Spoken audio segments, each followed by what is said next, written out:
Hello and welcome everyone to the daily news analysis of 5th of December 2023.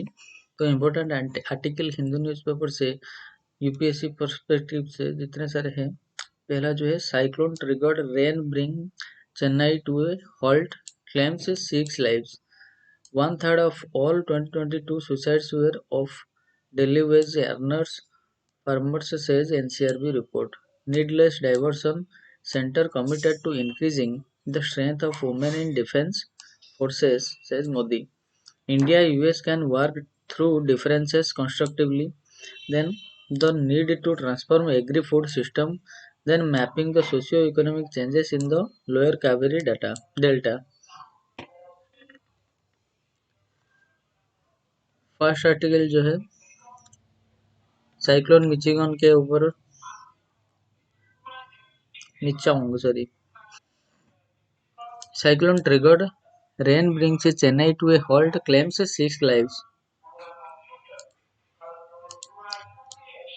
Pounded by relentless rain under the impact of Cyclone Michaung, Chennai and its neighboring districts were mourned on Monday, reviving haunting memories of the December 2015 floods. 6 persons were killed in cyclone-related incidents in the city police said. The Chennai airport shut down its airfield for arrival and departure operation till 9 a.m. on Tuesday. Nearly 300 flights were cancelled and more than 1,500 passengers stranded.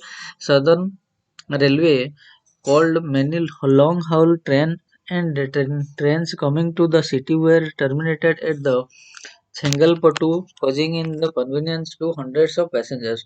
Water bodies were brimming and the release of surplus water from the reservoir challenged the city's infrastructure. Life came to standstill as power supply was suspended as a precautionary measure since late on Sunday night. Over 9,600 people from northern coastal districts were moved to 236 relief camps in 8 places. The Army and the National Disaster Response Force (NDRF) aided state agencies, including the fire and rescue services and police personnel, in the relief and rescue operations. Shah offers help. Union Home Minister Amit Shah called Tamil Nadu Chief Minister M.K. Stalin on the telephone to get a briefing on the situation and offered all help from the center. Mr. Stalin sought development of additional NDRF personnel to deal with the calamity. He deputed 13 ministers to oversee relief and rescue operations besides deploying more senior IS officers on the field. The government declared a holiday for educational institutions on Tuesday and advised private companies to permit employees to work from home. Then Michaung landfall in Andhra Pradesh expected today. The cyclone storm Michaung over Bay of Bengal of South Andhra Pradesh intensified into a severe cyclone storm on Monday afternoon, the Indian Meteorological Department said in a release on Monday evening. It is likely to cross the Andhra Pradesh coast between Nellore and Machilipatnam during forenoon on Tuesday. A weather bulletin issued past 9 p.m. said that the severe cyclone storm Michaung pronounced Migjaon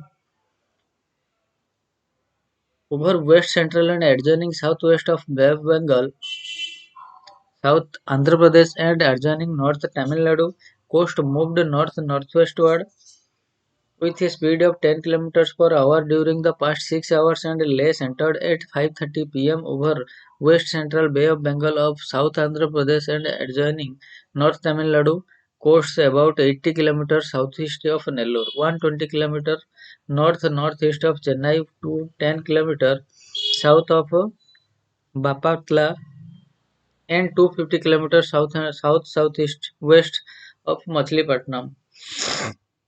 It is likely to move nearly northward parallel and close to South Andhra Pradesh coast and cross South Andhra Pradesh coast between Nellore and Machilipatnam close to Bap- Bapatla during the forenoon of Tuesday as a severe cyclone storm with a maximum sustained wind speed of 90 to 100 km per hour, gusting to 110 km per hour. Almost all neighborhoods were flooded and authorities were battling SOS calls as the rains soared No signs of stopping through the day. Water weatherman said relief could be expected only past Monday midnight. Several localities in the suburbs went under a sheet of water prompting residents to move to higher floors or make SOS calls in quite a few streets and apartment complexes.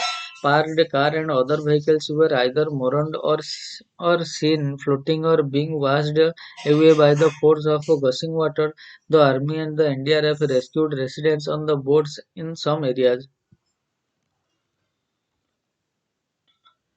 The next year, one third of all 2022 suicides were of daily wages earner farmers, says NCRB report.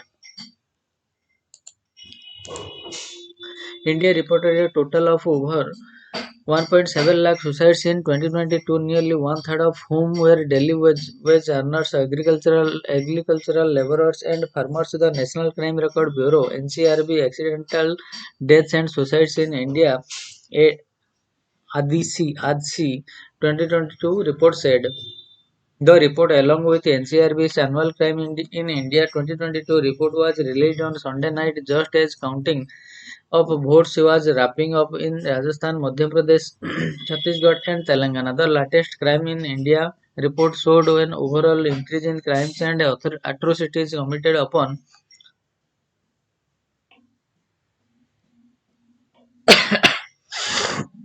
scheduled caste and scheduled tribes, with Rajasthan, Madhya Pradesh, Chhattisgarh, and Telangana all seeing an increase in such cases in 2022 compared with the year before. Mizoram, which had reported no cases of atrocities against either SCs or STs in 2021, reported 5 cases of atrocities against SCs and 29 such cases of crime against STs in 2022. MP among top 5, Madhya Pradesh and Rajasthan continue to figure in the top 5 states with the highest incidence of crime and atrocities committed upon SCs and STs. Other states where crimes and atrocities against SC/STs people were the highest state are Bihar, Uttar Pradesh, Odisha, and Punjab.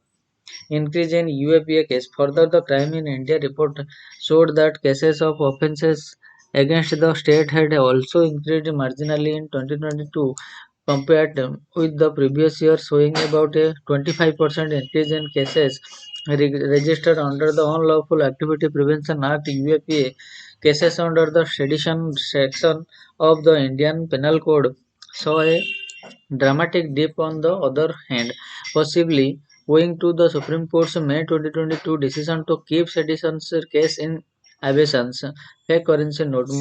Moreover, the report went on to disclose that government authorities seized fake Indian currency notes (FICN) worth of over 342 crore rupees in 2022, out of which FICN worth 244 crore rupees were copies of the 2000 rupees currency note, followed by seizures of 500 currency notes. This included discontinued currency as well, keeping with the trend of FICN seizures from 2021. The suicide data published in the ADSI 2022 report showed that the maximum suicides in the year were reported from Maharashtra 22,746, Tamil Nadu 19,834, Madhya Pradesh 15,386, Karnataka 13,606, Kerala 10,162, and Telangana 9,980. Apart from daily wages earner and agricultural workers and farmers, the ADSI data showed that 9.6% of the suicides in 2022 were of persons who were self-employed or salaried professionals. This was followed by unemployed persons who comprise 9.2% of all suicide reports in India in 2022. Among all suicides reported in the year, over 12,000 were of students. No cases in some states. Certain states, Union Territories, namely West Bengal, Bihar, Odisha, Uttar Pradesh, Uttarakhand, Goa, Manipur, Mizoram, Tripura, Chandigarh, Delhi, Lakshadweep, and Puducherry reported zero suicides of farmers, cultivators, as well as agricultural laborers. The ADSI report noted homemakers among the around 48,000 women who died by suicide In 2022, the ADSI report found that over 52% were homemakers, which brings such women to about 14% of the total suicides reported in the year. This was followed by women who were students and daily wage earners, respectively. The survey also showed that 28 trans persons were also reported to have died by suicide in 2022. The report pointed out that the most common causes for suicides reported in 2022 were family problems and illness, which together accounted for almost half of all suicides in the year. This was followed by drug abuse, alcohol addiction, marriage-related issues, etc. However, under the cause of marriage-related issues, most number of people were women, specifically citing dowry-related as one of the causes. Those who require assistance for overcoming suicidal thoughts may contact Sanjeevani Society for Mental Health Suicide Prevention Helpline 01140769002 10 a.m. to 7:30 p.m. Monday to Saturday.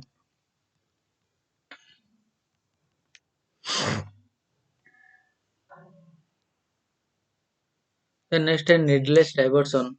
Venezuela should not escalate territorial disputes with Guyana.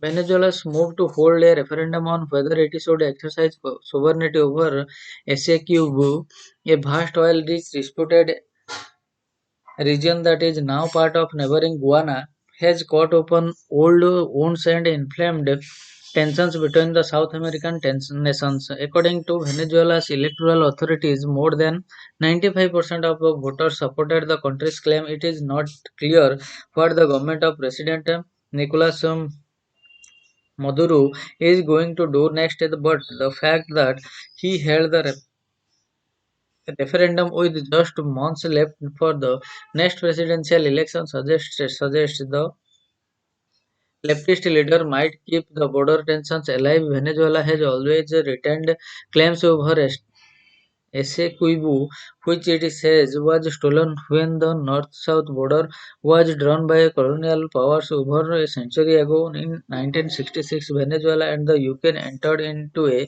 temporary Geneva agreement on the border. Guyana was a British colony to maintain the status quo while seeking to find a practical, peaceful, and satisfactory solution for all. Tensions caused eased when Hugo Chavez, Mr. Maduro's leftist predecessors, was the president, but when an oil boom began transforming Guyana's economy, Mr. Maduro's regime started becoming more vocal about the country's claims over the region. Guyana, the only English-speaking country in the Latin America, maintains that the 1899 border agreement between international arbitrators from Britain, Russia, and the US is final and approached the International Court of Justice in 2018 requesting a ruling. Venezuela, on the other side, has always argued that it was not part of the 1899 agreement, which it calls null and void. When Guana moved the World Court requesting a ban on the referendum, the court refused to do but but asked Carcass not to take any action based on the referendum altering the status quo. But Mr. Maduro has already dismissed the World Court's jurisdiction over the dispute. He is undergoing international pressure to hold free elections. Recently, the US eased sanctions on Venezuela as the Maduro government reached a deal with the opposition for next year's election. While Mr. Maduro retains a tight grip over state institutions, he is also unpopular with sections who are increasingly frustrated with the state of economy, particularly shortage of essentials and hyperinflation, which while a border crisis could be a welcome distraction for him from domestic woes as elections are approaching. It does not offer any solution to the myriad crisis that the oil-rich South America country is facing.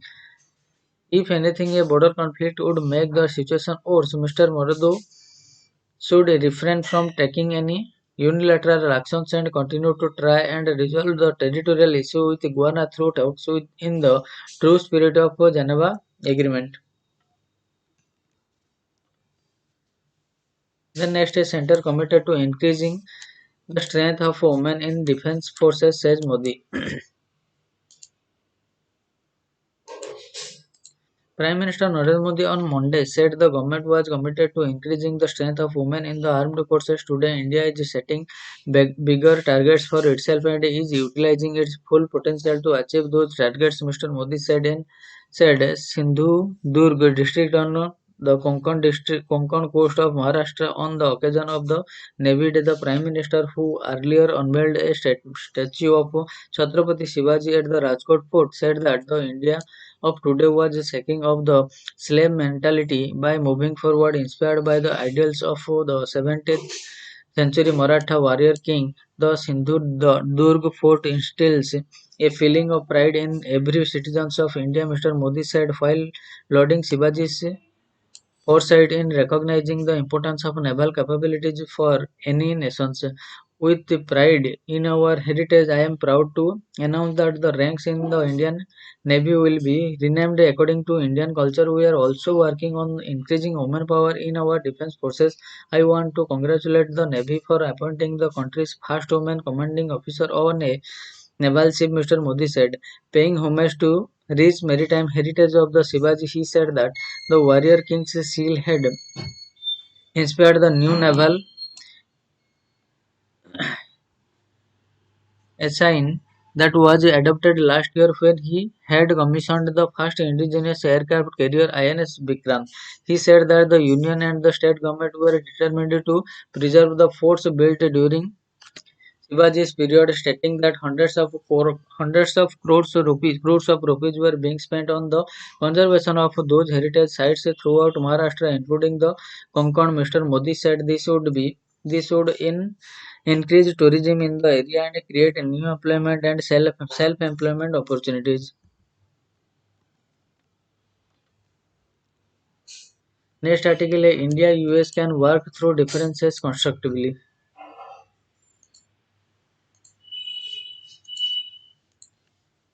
Despite many differences in their relationship, India and the US have been able to surmount all challenges of two bilateral ties, said the two sides after a visit to New Delhi by US Principal Deputy National Security Advisor Jonathan Finor.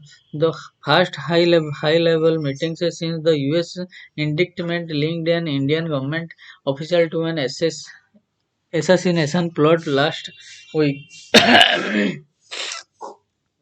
Significantly, Mr. Feiner, who led a delegation for talks with the National Security Council (NSCS) on technology and met with his counterpart, Deputy National Security Advisor Vikram Misri, also received meetings with External Affairs Minister S. Jaishankar, NSA Ajay Doval, and Foreign Secretary Binay Quatra, in indicating how much importance New Delhi gave the visit in the current situation after the publication of the Department of Justice indictment.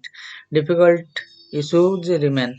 There are many difficult issues that remain in the India-US relationship right up to the present day, said Mr. Feiner, speaking at the Global Technology Summit in Delhi organized by the Ministry of External Affairs and the Carnegie India, a think tank where he spoke of the complicated history of the relationship. But what we have demonstrated, I think, throughout the course of not just this administration but previous administrations in India and US, to bring us to the point where not only can we seize some of the important opportunity that the world presents for us geopolitically and economically, but we can work through our differences in a constructive way without derailing that border cooperative agenda, the he added. Speaking at the same event, Mr. Jaishankar also stressed that India and the US have managed their relationship over the past 2 decades and five different US presidents.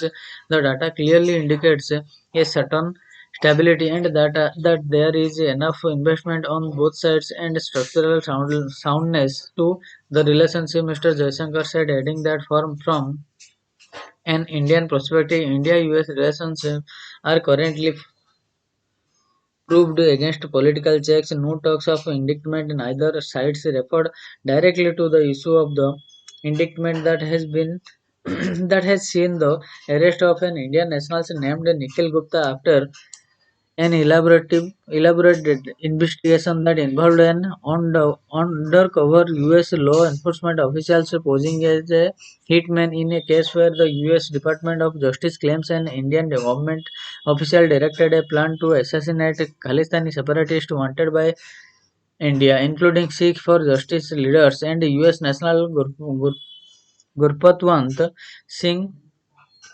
Pannon and other unnamed targets in the US and Canada. The indictment also linked the plot to the killing of Khalistani leader Hardeep Singh Nijjar in Canada in June.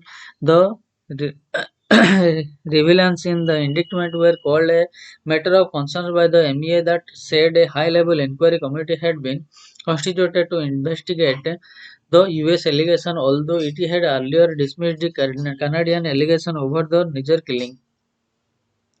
Both the MEA and the US Embassy in Delhi declined to say whether the Pannon issue had been raised during the meeting, but news agency PTI reported that it was understood that the Pannon plot issues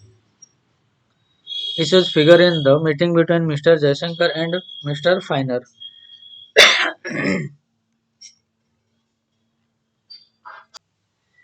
Next, the need to transform agri-food systems.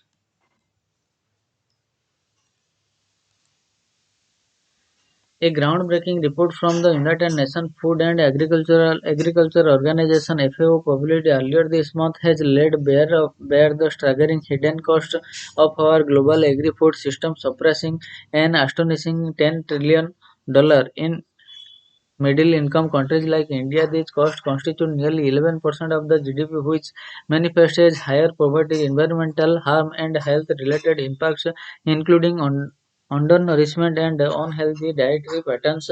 The report blames unsustainable business as usual activities and practices for these escalating costs, pointing to a need to transform agri-food systems. One way to do so is to shift to multi-cropping systems that have the potential to protect farmers' well-being, improve the nutritional outcomes for our communities, and positively impact ecological health. What are the impacts of the intensive agriculture? Impressive improvement in the agriculture productivity have been achieved in India over the last 5 decades by mainstreaming monocropping system and chemical-intensive farming practices. The Green Revolution focused on the marketing of high-yielding varieties of the paddy and wheat on agricultural land, which now constitute more than 70% of India's agricultural production. The infusion of seeds purchased from multinational corporations and fertilizers undermined seed sovereignty, dismantled indigenous knowledge system, and fueled a shift from diverse crop varieties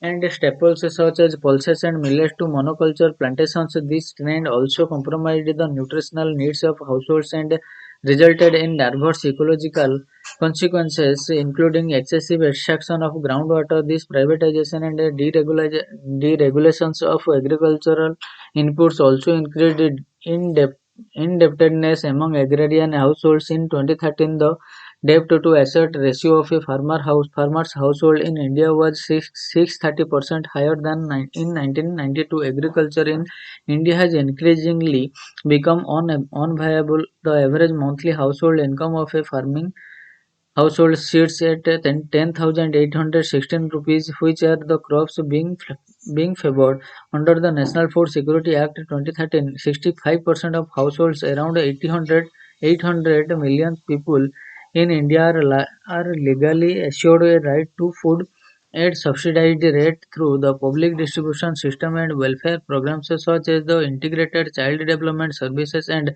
Midday Meal Scheme. To meet this requirement, the procurement of food crops is coordinated by Food Corporation of India, which is required to maintain a central pool of buffer stock and to procure, transport, and store food grains stocks in the country. However, this procurement policy heavily favors rice and wheat. In 2019-20, the FCI procured 341.32 lakh million tons of wheat and 514.27 million tons of rice. Full wheat and rice also become export commodities. In contrast, the Indian government approved the procurement of a total of only 3.49 lakh metric ton of coarse grains such as the jowar, bajra, ragi, maize and barley by state governments for the central pool and local distribution, which is less than 1% of the food grain procurement. Not surprisingly, the area under the cultivation of coarse grain dropped by 20% between 1966 67 to 2017-18, whereas the area under rice and wheat increased by nearly 20% to 56% respectively. At the same time, other water-intensive cash crops like sugarcane and Arica not have also flourished under policies favoring investment in dams and canals in irrigations favorable for sugarcane and free electricity for borewells favorable for Erica note this trend threatens food security and the production of nutritional crops. The expansion of sugarcane cultivation affects biodiversity, increases the pressure on groundwater resources, and contributor to air and water pollution. And ironically, small and marginal farmers in India are among the most food and nutrition insecure. The global food system structure has a direct impact on the last mile on both farmers and soil. Between 2012 and 16, large fluctuations in soya prices in the global market and a glut in supply from Latin American countries eroded income for soy farmers and companies in Malwa. Historically, as well, global trade relations have influenced food production system in global south. In the pre-independence era, tax systems were introduced to efficiently collect revenue for British enforced exports of primary raw materials such as cotton. How can crop diversification help a systemic shift in food regime from local to global value chain is essential. The starting point for addressing these complex systemic issues could arise from local efforts such as the diversification of farms, diversified multi-cropping system rooted in agroecology principles could be viable solution to revitalize degraded land and soil practices known by various names locally, like Akadi Salu in Karnataka, involve intercropping with a combination of legumes, pulses, oilseeds, trees, shrubs, and livestock. This approach enables cash provision from commercial crops, food and fodder production, and offers ecosystem services such as nitrogen fixation and pest traps, and supports the local biodiversity. They also collectively contribute to improving soil health. Critics have often argued against alternative farming systems, suggesting they may lead to a decline in farmer income even if the environment improves. But the FAO report says that there are substantial hidden costs associated with the current system, which need to factored into long-term evaluation of income. Moreover, millets whose yield per hectare is comparable to those of rice and wheat are also more nutritious, grow in semi-arid condition without burdening groundwater. Tables require minimal input and provide a diversified food basket. While crop diversification will involve some loss of productivity using a narrow metric of a kg per hectare, it would preserve natural capital and allow farmers to become nutritionally secure by redirecting subsidies currently acquiring to corporation. We can pay farmers for their contribution to sustaining natural capital instead of intensifying them to deplete it. How can farmers transition? It is unrealistic to expect farmers to shift away from monocultivation of rice and wheat overnight. This transition needs to be systematically allowing farmers to adjust gradually. For instance, moving from chemical intensive practices to non-pesticide management, then adopting natural farming practices can reduce input costs. Farmers can diversify income through value addition, incorporating livestock and poultry. Some of these practices could be experimented with partially on specific portions of their lands among the various transition pathways. A visual representation of a diversified farm involves allocating 70% of for commercial crops, 20% for food and fodder, and 10% for environmental services like oilseed acting as trap crops. Over time, the fraction of commercial crops could be lowered to 50%, and border crops could be replaced with locally suitable tree species for fruits and fodder. Integrating livestock rearing could further improve incomes. Some preliminary economic modeling of these pathways indicates the potential to improve ecological outcomes for the landscape and sustain farms incomes in the short run up to 3 years and the long run up to 25 years.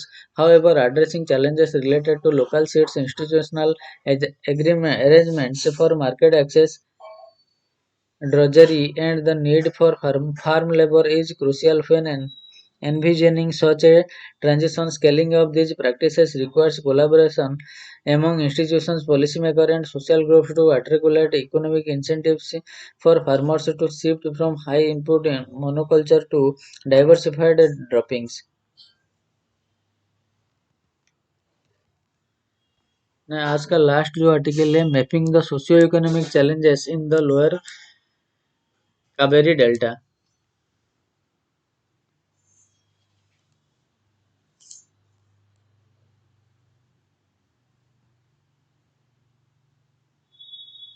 Why has the Lower Kaveri Delta declined as a hub of rice cultivation? What has been the economic impact of this drop? Why does inequality persist in the agrarian sector, despite the fact that old forms of tyrannical landlordism Old forms of tyrannical landlordism and economic oppressions of the list do not exist today? How have changes in the agriculture sector affected employment and income, education, sanitation, and housing? Why is it important to push for fundamental structural change to ensure that the gains achieved by both economic performance and human development in rural Tamil Nadu are not in vain? In 2018, the Foundation for Agrarian Studies launched a project to study agrarian relations in the Lower Kaveri Delta with a special focus on two villages.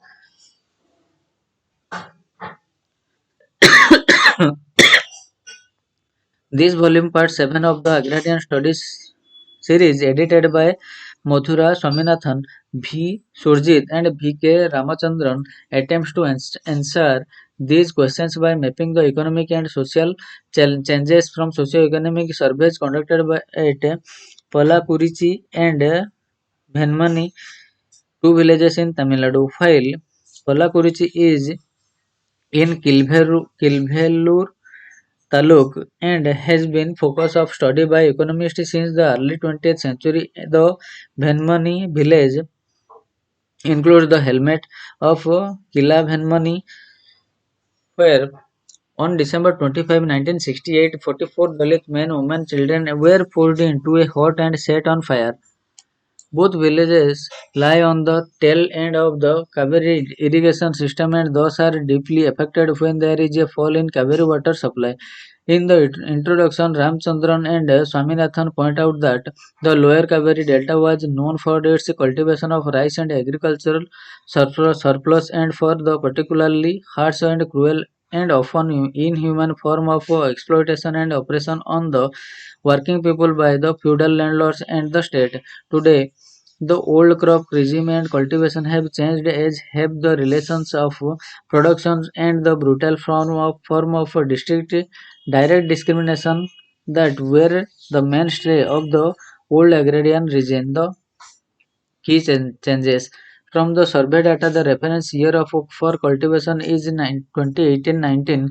It emerged that the delta has declined as a hub of rice cultivation in the state coinciding with the fall in the availability of water caused mainly by the changes in water sharing arrangements between Karnataka, the sources of Kaveri, and Tamil Nadu during the Green Revolution year of the 1970s and 1980s. The region changed from a single crop region to a double cropped region. By the time of our survey, it had reverted to being a single rice crop region and rice yield Yields had declined from the levels recorded in the earlier survey in the Kurichi village. Apart from the uneven supply of water from the Kaveri, what are the other regions leading to a change in the crop patterns? The writers pointed out that agriculture and irrigation policy did not address the challenges that came from a fall in the water supply from the Kaveri.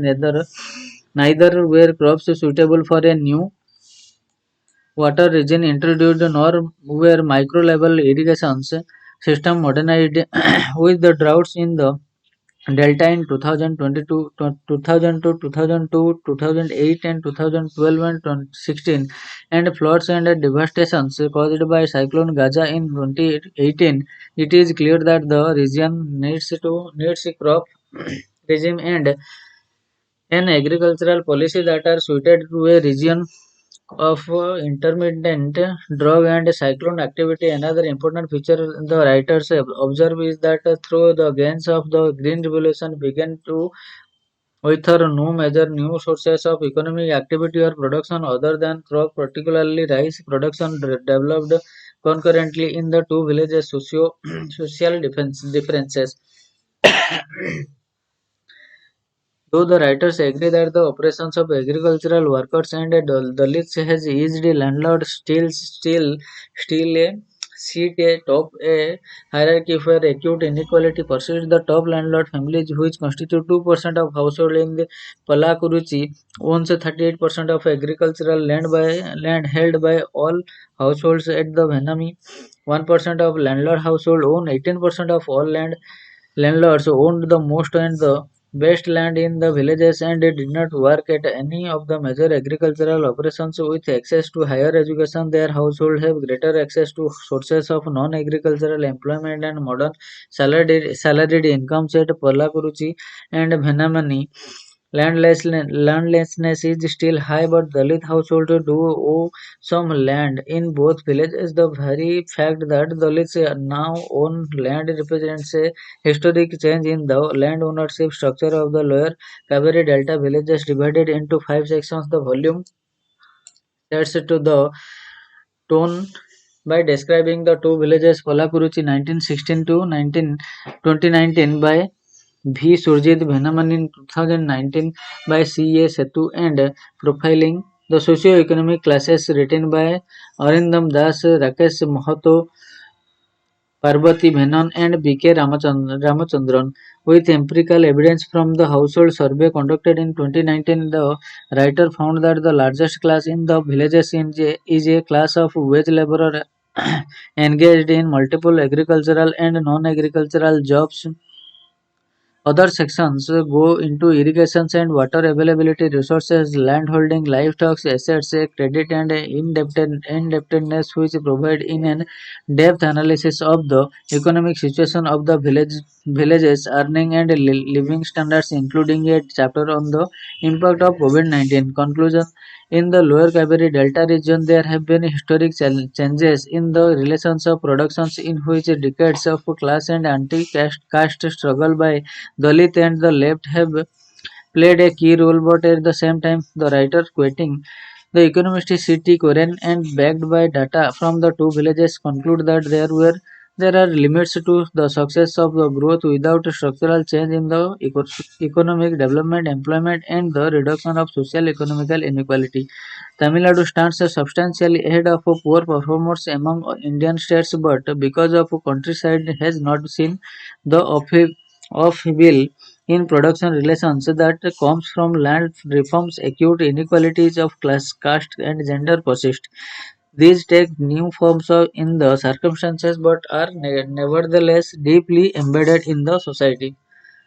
So, friends, this is all for today, and we will meet from tomorrow onwards with a new news article from the Hindu newspaper. So, till then, thanks a lot.